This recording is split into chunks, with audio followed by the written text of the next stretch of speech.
കൂട്ടക്കുരുതിയിലും കൊടും പട്ടിണിയിലും തകർന്ന ഗസയ്ക്ക് സഹായവുമായി കഴിഞ്ഞ ദിവസങ്ങളിലാണ് US ഭക്ഷണപ്പൊതികൾ എയർഡ്രോപ്പ് വഴി നൽകിയത്.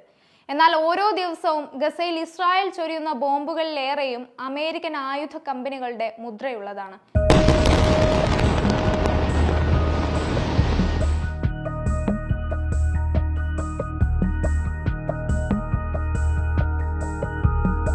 കപ്പലേറിയും അല്ലാതെയും 100-ലേറെ തവണയാണ് മാസങ്ങൾക്കിടെ US ആയുധങ്ങൾ ഇസ്രായേലിൽ എത്തിച്ചത്. ലോകം മുഴുക്കെ പ്രതിഷേധവുമായി ഇറങ്ങിയിട്ടും അത് തുടർന്നുകൊണ്ടിരിക്കുന്നു. ബൈഡൻ ഉള്ളിടത്തോളം കാലം അത് മാറില്ലെന്ന ഉറപ്പും അദ്ദേഹം നൽകി കഴിഞ്ഞു. പക്ഷേ പ്രസിഡന്റ് തെരഞ്ഞെടുപ്പിന് കാഹളം മുഴങ്ങിയതോടെ ഗസ വംശഹത്യ വലിയ തിരിച്ചടിയാകുമെന്ന ആദ്യം ഉയർന്നതോടെ പുതിയ പ്രതിവിധികൾ തേടുകയാണ് ബൈഡൻ. ഇതോടെ മറ്റ് രാജ്യങ്ങൾക്കൊപ്പം വിമാനമാർഗം സഹായങ്ങൾ ഗസയുടെ ചില ഭാഗങ്ങളിൽ എത്തിച്ചു കഴിഞ്ഞു.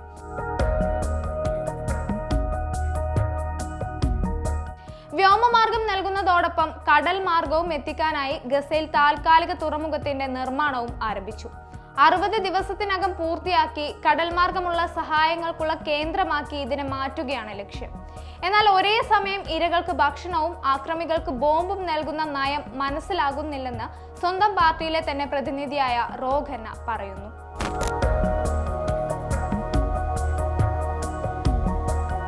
എല്ലാ വശങ്ങളിലും അതിർത്തികൾ ഉണ്ടെങ്കിലും അവയെല്ലാം ഇസ്രായേൽ അടച്ചിട്ടിരിക്കുകയാണ്. റഫ അതിർത്തിയിൽ ആയിരക്കണക്കിന് സഹായ ട്രക്കുകളാണ് കുടുങ്ങിക്കിടക്കുന്നത്.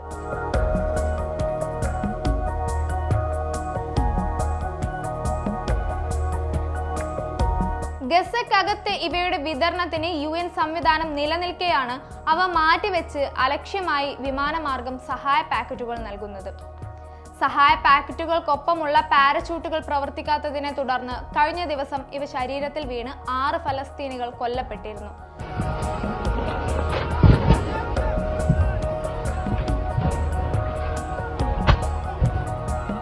ഗസയിലെ സാധാരണക്കാരെ ഉന്മൂലനം ചെയ്യാൻ ലക്ഷ്യമിട്ടുള്ള ഇസ്രായേൽ നയങ്ങളിൽ ഒന്നുപോലും തിരുത്താൻ ശ്രമിക്കാതെ വംശഹത്യക്കെതിരായ രോഷം ശമിപ്പിക്കാൻ എളുപ്പ വഴികൾ മതിയെന്ന നിലപാടാണ് വൈരുദ്ധ്യമാകുന്നത്.